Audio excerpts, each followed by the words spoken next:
E aí pessoal, bom dia, boa tarde, boa noite, boa madrugada, mais um dia aqui de estúdio, mais um dia, o dia todo gravando aula. Ontem fiquei aqui, gravei 6 aulas, hoje eu quero gravar 6 também, se Deus quiser, vai dar tudo certo, pra gente conseguir terminar o quanto antes.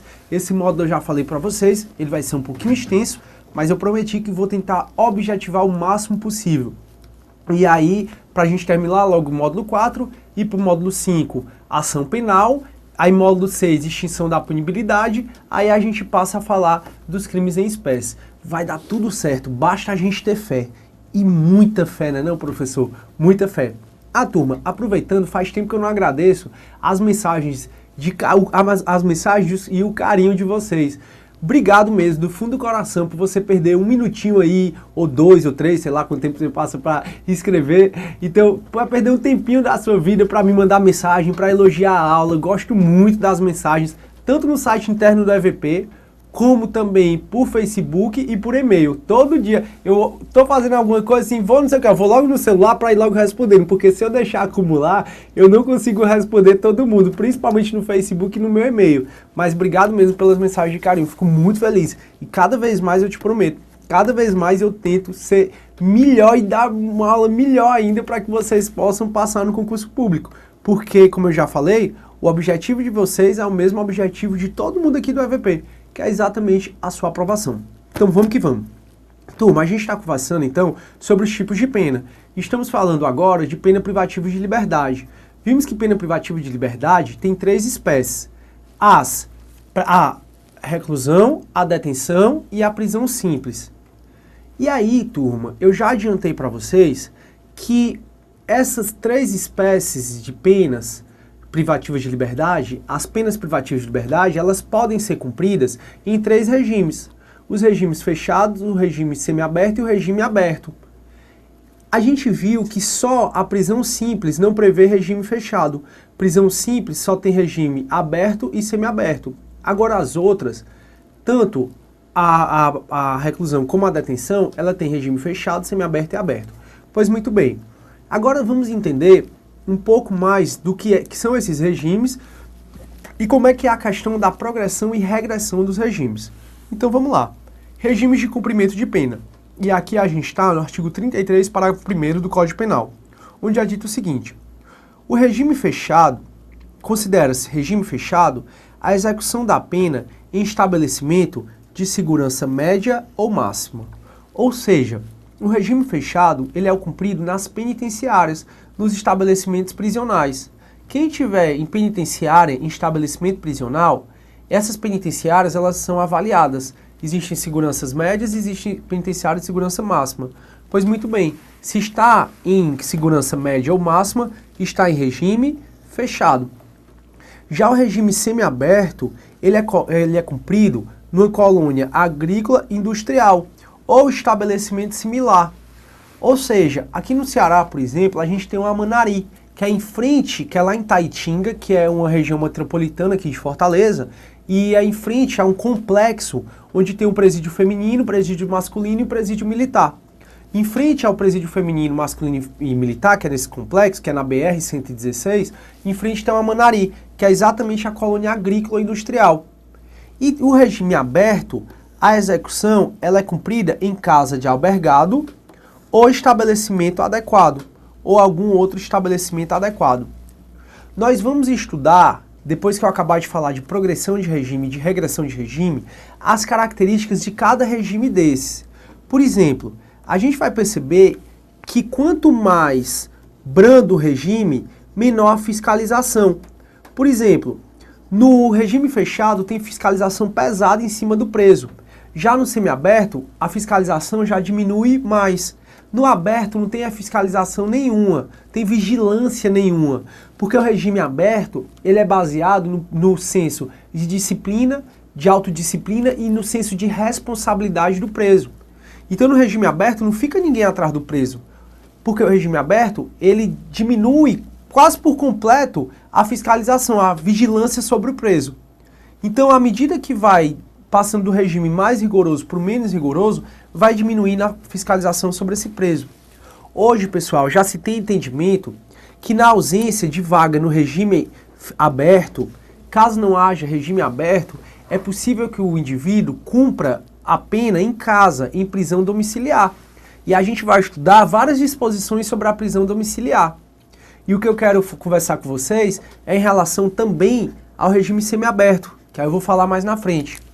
Turma, o Supremo, por esses dias, e se ele decidir, eu falo para vocês nos vídeos, o Supremo, por esses dias, provavelmente, tem que ver quando é que vai entrar em pauta, mas ele vai decidir se quando não há vaga no regime semiaberto, se é possível que o indivíduo cumpra em prisão domiciliar. Todo mundo está esperando, a expectativa é de que o Supremo realmente decida dessa forma, de horas, já que o Supremo decidiu que por ineficiência do Estado, porque não tem vaga no regime aberto, o cara vai cumprir pena em prisão domiciliar, a tendência é que o Supremo utilize os mesmos argumentos. Por insuficiência do Estado, que não coloca vaga em regime semiaberto, e faltando vaga no regime semiaberto, um indivíduo vai poder cumprir pena em prisão domiciliar. E não só isso. Além da expectativa ser, expectativa, pessoal, ele ainda não decidiu, só repetindo. Além da expectativa ser que realmente o Supremo vá decidir dessa forma, que não havendo vaga em regime semiaberto, o cara pode cumprir prisão domiciliar, a tendência e o que se espera é que o Supremo faça uma súmula vinculante, porque aí, como vocês aprendem em constitucional, súmula vinculante vincula a todo mundo. Vincula a administração pública direta, indireta, vincula, só não vai vincular o próprio Supremo, não é assim? Pois muito bem, pessoal. Então a gente ainda vai estudar as características de cada um desses, do regime fechado, do semiaberto e do aberto. E o curioso, pessoal, sobre a possibilidade de, se não haver vaga no regime semiaberto, o indivíduo cumprir prisão domiciliar, é porque recentemente houve o julgamento do mensalão.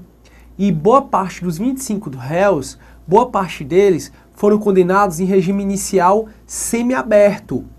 E aí, se for realmente aprovada essa súmula vinculante, ou se realmente sair essa decisão, a maioria vai cumprir pena em casa. E a vantagem de cumprir pena em casa é porque não existe fiscalização, turma. Outro dia eu mesmo, como oficial de justiça, fui intimar uma moça que estava em prisão domiciliar, só que eu não sabia que ela estava em prisão domiciliar.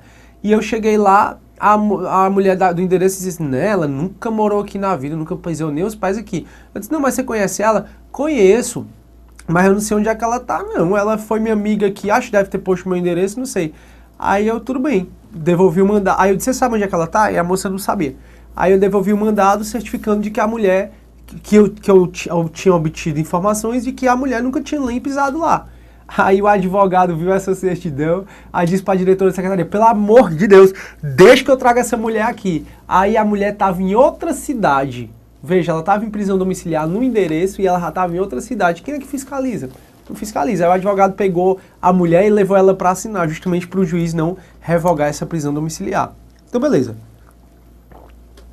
Aí, pessoal, a gente viu que a regra é que se o crime é punido com reclusão, a regra é que ele inicia no regime fechado. E se o crime é punido com detenção, a regra é que ele inicia no regime semiaberto.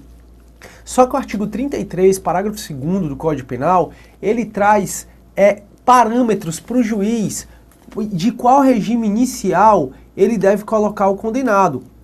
E ele diz assim, ó, parágrafo 2º, as penas privativas de liberdade deverão ser executadas de forma progressiva. Já eu vou explicar o que é essa de forma progressiva. Segundo o mérito do condenado, observados os seguintes critérios e ressalvadas as hipóteses de transferência mais rigoroso. Transferência para o regime mais rigoroso é a chamada regressão de regime. Aí veja, a linha A, o condenado a pena superior a 8 anos, ele deve começar a pena em regime fechado. Isso, pessoal, se ele for primário. Porque você vai observar comigo que na linha B e na linha C sempre fala assim, que ele deve começar no semiaberto se ele não for primário. Ou seja, se ele for primário. Porque se ele for reincidente, a regra é que ele inicia no fechado. Observe comigo. A linha A diz, o condenado a pena superior a 8 anos deverá começar a cumpri-la em regime fechado. Beleza. Olha a linha B. O condenado não reincidente, cuja pena seja superior a 4 e não exceda a 2, ou seja, inferior a 2, poderá, desde o princípio, cumpri-la em regime semiaberto. E a linha C diz, o condenado não reincidente, cuja pena seja igual ou inferior a 4 anos, poderá começar a cumprir em regime aberto. Aí vamos conversar aqui sobre umas coisinhas. Então você está observando comigo que se o indivíduo for reincidente, a regra é que ele vai começar no regime fechado. Então começa no regime fechado, tanto aquele que teve condenação primário, mas com condenação superior a 8 anos, como reincidente. A gente vai já ver que o parágrafo 4º desse próprio artigo 33 diz sobre crimes contra a administração pública, mas é sobre progressão. Vou já conversar sobre isso. Então, a linha A, ela fala se o condenado a pena superior a 8 anos for primário, começa em regime fechado. Agora, se for reincidente, e nós vamos entender o que é reincidência mais na frente, ele também inicia no fechado. Agora, o que eu quero que você observe é que o artigo 33, parágrafo 2º, ele dá só parâmetros para o juiz. Por quê? Porque desde que haja decisão motivada, fundamentada, e eu já falei para vocês que o direito penal não pode ser analisado nada no âmbito abstrato. Tudo no direito penal deve ser analisado no caso concreto. Então, desde que haja decisão motivada do juiz, é perfeitamente possível que o indivíduo comece em regime mais rigoroso ou menos rigoroso do que a pena dele permitir. Repito, o que eu estou falando é que o parágrafo 2º do 33, ele dá parâmetros para o juiz. Quando vai ser em regime fechado, quando vai ser em semiaberto, quando vai ser em aberto. Acontece que desde que haja decisão motivada, e nós vamos ver que isso está sumulado, pode a pena, o regime inicial de cumprimento de pena, ser mais grave do que a pena admite. Ou até menos grave, já que o 33, parágrafo 2º, ele dá só um parâmetro para o magistrado. E aí, turma, ainda sobre regime inicial, você precisa saber do artigo 33, parágrafo 3º e do artigo 2º, parágrafo 1º da Lei dos Crimes Hediondos, que está aqui na tela. Lá aqui na tela, turma, está dizendo assim, ó, artigo 33, parágrafo 3º. A determinação do regime inicial de cumprimento de pena far-se-á-se de acordo com os critérios previstos no artigo 59 do Código Penal. Turma, o artigo 59 do Código Penal é o que traz as chamadas circunstâncias judiciais. E lá no artigo 59 diz assim, a gente vai até aprender quando for calcular a dosimetria da pena. Lá no artigo 59 é dito, caso o juiz, ao aplicar a pena, deve levar em consideração os motivos do crime, as consequências do crime, os antecedentes do agente, a personalidade do agente, o comportamento da vítima.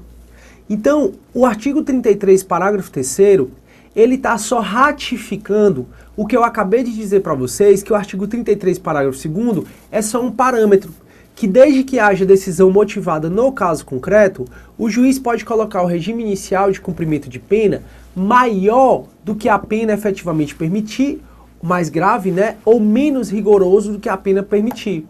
Então, se minha pena foi de 6 anos, que o juiz me condenou a 6 anos, o juiz pode me colocar inicial fechado desde que ele motive, desde que ele fundamente. E se foi 6 anos, o juiz pode me colocar no regime aberto, desde que ele motive. Isso vale para quando eu estiver no aberto, ele pode colocar no semiaberto ou no fechado, desde que ele motive. E o artigo 33, parágrafo 3º, está só ratificando porque ele diz assim, para determinar o cumprimento da pena, o regime inicial de cumprimento da pena, não basta observar o 33, parágrafo 2º, o quanto de pena aplicada. Além de observar o 33, parágrafo 2º, deve-se observar as circunstâncias judiciais que estão no artigo 59 do Código Penal. Beleza.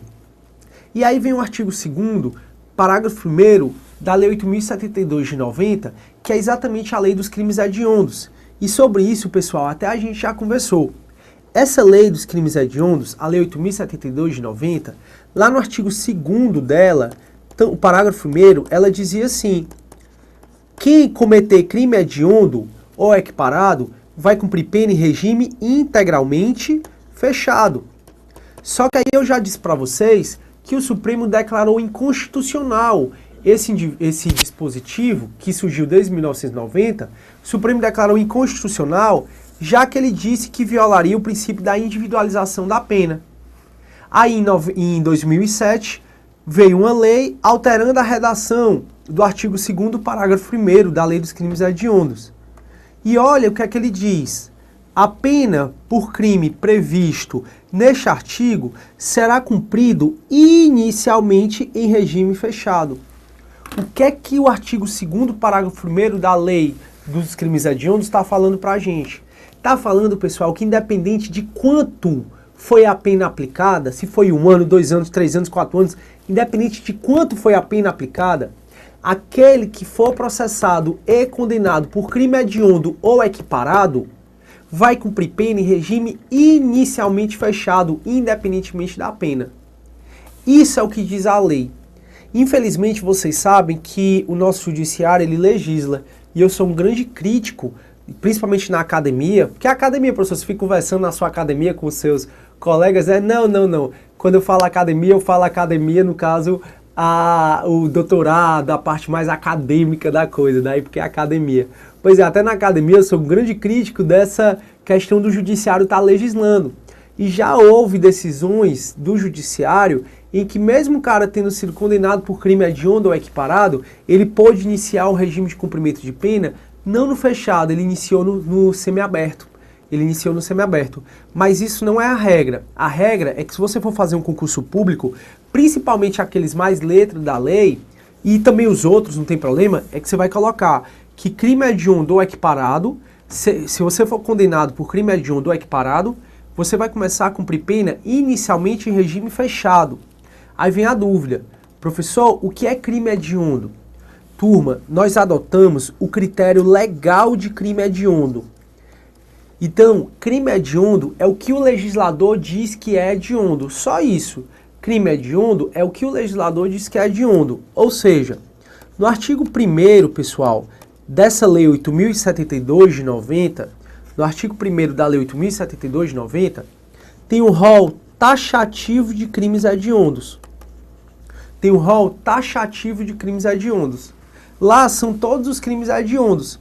Crimes hediondos tem lá homicídio simples praticado na atividade típica de grupo de extermínio, homicídio qualificado, o estupro de vulnerável, a falsificação de medicamento, do artigo 273 do Código Penal.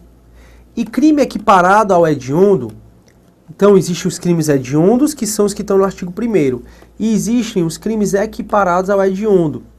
Crimes equiparados ao hediondo são os que a Constituição equiparou ao hediondo, e aí é o TTT. Quais são os crimes que são equiparados ao hediondo? A tortura, o tráfico e o terrorismo. Terrorismo, tortura e tráfico. Beleza, esses são os crimes equiparados ao hediondo. Então o que o artigo 2º, parágrafo 1º da Lei dos Crimes Hediondos está dizendo pra gente é que se você for processado e condenado por crime hediondo ou equiparado ao hediondo, independentemente da pena, você vai cumprir pena no regime inicialmente fechado. Beleza, professor. Entendi quais são os regimes, como é que ele é, mas a gente ainda vai aprofundar mais as características dos regimes. Só que o que é que significa progressão de regime? Porque, veja, aqui no artigo 2º é dito assim, as penas privativas de liberdade deverão ser executadas em forma progressiva, segundo o mérito do condenado. Então, o que é isso, progressão de regime? É o que eu vou explicar. Só que ele diz também, observado os seguintes critérios e ressalvado as hipóteses de transferência a regime mais rigoroso. Ou seja, o próprio parágrafo 2º do artigo 33, ele prevê a progressão de regime como também a regressão de regime. E aí a gente vai entender o que é que significa isso. Turma, progressão de regime é você passar de um regime mais severo para um regime mais brando. Como assim? A gente não viu que os regimes de cumprimento de pena são os regimes fechado, semiaberto e aberto? Pois muito bem, progressão de regime é a possibilidade do condenado, e para isso ele tem que preencher requisitos subjetivos e objetivos, A progressão de regime é a possibilidade do condenado passar do regime mais rigoroso para o menos rigoroso. Do regime mais rigoroso para o menos rigoroso. A progressão de regime sempre vai ser assim. Se tiver no fechado, vai para o semiaberto. Se estiver no semiaberto, vai para o aberto. Nunca vai poder haver progressão em salto. Ou seja, o cara não vai poder progredir do fechado direto para o aberto. Ele primeiro tem que progredir para o semiaberto e depois tem que progredir para o aberto. Isso não vale para regressão. Para regressão, nada impede que haja regressão do aberto direto para o fechado. Progressão, que é do mais rigoroso para o menos rigoroso, não pode ser em saltos. Mas a regressão pode ser em saltos. Então, como eu falei com vocês, para o cara poder progredir de regime, ele tem que cumprir certos requisitos. E os requisitos, eles podem ser requisitos objetivos e requisitos subjetivos. E professor, quais são os requisitos objetivos? Turma, requisito objetivo é exatamente o tempo de cumprimento da pena. Como assim? Se a gente estiver trabalhando com um crime que não seja crime hediondo ou equiparado, então não é crime hediondo ou equiparado, certo? Ele pode progredir de regime. Para preencher o requisito objetivo, ele tem que cumprir 1/6 da pena. Então veja, se eu fui processado e condenado por furto, por roubo, por estelionato, nenhum desses que eu estou falando para vocês é crime hediondo. Homicídio simples. Homicídio simples só vai ser crime hediondo se praticado na atividade típica de grupo de extermínio. Então, se eu fui condenado por um crime que não é um crime hediondo e nem um crime equiparado ao hediondo, eu vou progredir de regime e, como requisito objetivo, eu tenho que cumprir 1/6 da pena, no mínimo, no regime onde eu estou. Então, se minha pena foi de 6 anos e eu fui processado por homicídio simples, ponto, sem ser na atividade típica de grupo de extermínio, eu vou poder progredir do regime fechado para o semiaberto desde que eu cumpra 1/6 da pena. Não importa se eu sou primário, não importa se eu sou reincidente. Agora veja que não basta o cumprimento de 1/6 da pena. Até porque o parágrafo 2º diz assim: as penas deverão ser executadas de forma progressiva segundo o mérito do condenado. Então, além do requisito objetivo, que é exatamente o cumprimento da pena, existem requisitos subjetivos que eu vou falar. Então, se não for crime hediondo ou equiparado, eu posso progredir de regime desde que eu cumpra 1/6 da pena, seja eu primário ou seja reincidente. Agora, se tratar de crime hediondo ou equiparado,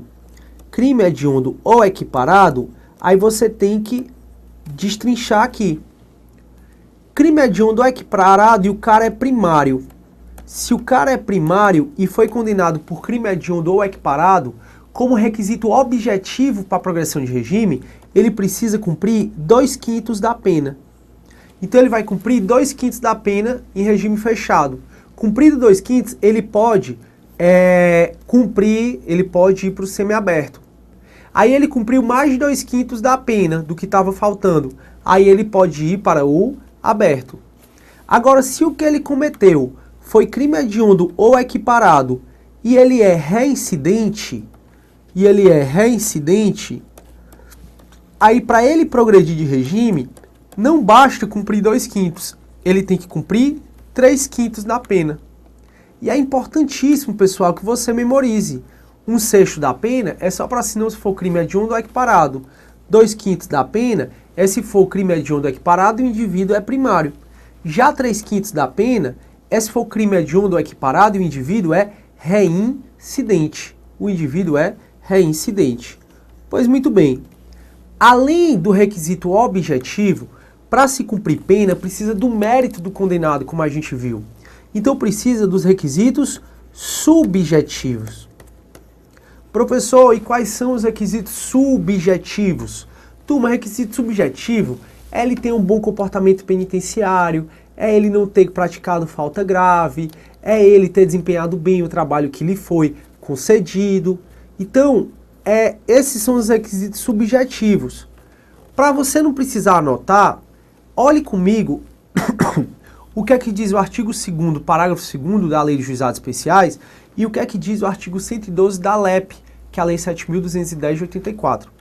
O artigo 2º, parágrafo 2º, ele vai dizer assim, ó, a progressão de regime, no caso dos condenados a crime previsto nesse artigo, que é exatamente o crime hediondo ou equiparado, dar-se-á após o cumprimento de 2/5 da pena se o indivíduo é primário e 3/5 da pena se o indivíduo é reincidente, que foi o que eu acabei de dizer para vocês. Agora veja, turma, o que é que diz o artigo 112 da Lei 7.210 de 84, que é exatamente a LEP.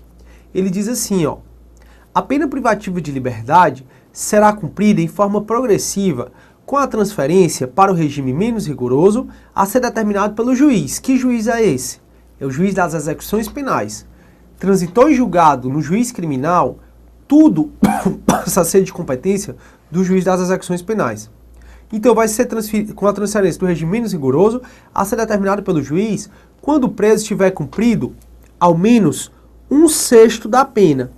Então, até agora, ai pessoal, foi mal. Até agora é o que a gente acabou de dizer.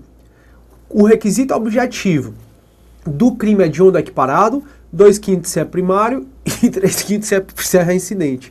Já o requisito da pena, para se não é crime hediondo equiparado, basta cumprir 1/6 da pena. Esse 1/6, seja o cara primário ou seja ele reincidente. Aí, mas olha quais são os requisitos subjetivos. E esses requisitos subjetivos que estão no 112 são também requisitos subjetivos dos crimes hediondos ou equiparados. E ele diz assim, ó, no regime anterior, então, ó, ele quando o preso tiver cumprido ao menos 1/6 da pena no regime anterior. Aí os requisitos subjetivos, ostentar bom comportamento carcerário, penitenciário, comprovado pelo diretor do estabelecimento, respeitadas as normas que vedam a progressão. Hoje em dia, pessoal, não tem mais normas que vedam a progressão. Então, o requisito subjetivo para ele progredir de regime é exatamente ele ostentar bom comportamento penitenciário. E quando você vai estudar a LEP, ostentar bom comportamento penitenciário é exatamente ele agir com respeito, ele agir com urbanidade, ele não criar confusão, ele não praticar falta grave. Então tudo isso se resume numa só frase, que é ostentar bom comportamento penitenciário. Então requisito objetivo, o tempo de cumprimento da pena, e requisito objetivo, aí o requisito objetivo, o tempo de cumprimento da pena, e requisito subjetivo é o bom comportamento penitenciário, dito pelo diretor do estabelecimento. E aí, turma, só para a gente finalizar, existe o artigo 33, parágrafo 4º do Código Penal. E ele fala, o artigo 33, também bastante importante, ele fala dos crimes contra a administração pública. Olha o que ele vai dizer, ó. O condenado por crime contra a administração pública terá a progressão de regime de cumprimento de pena condicionada à reparação do dano que causou ou à devolução do produto do ilícito praticado, do crime, com os acréscimos legais. Então, se eu fui processado por crime contra a administração pública, eu, turma, tenho que preencher eu tenho que preencher um outro requisito para progredir de regime, que é exatamente eu reparar o dano e eu devolver o produto do crime. Como meu tempo está acabando, eu vou ficar por aqui, próxima aula começa daqui. Beleza, galera? Tudo de bom. Tchau, tchau.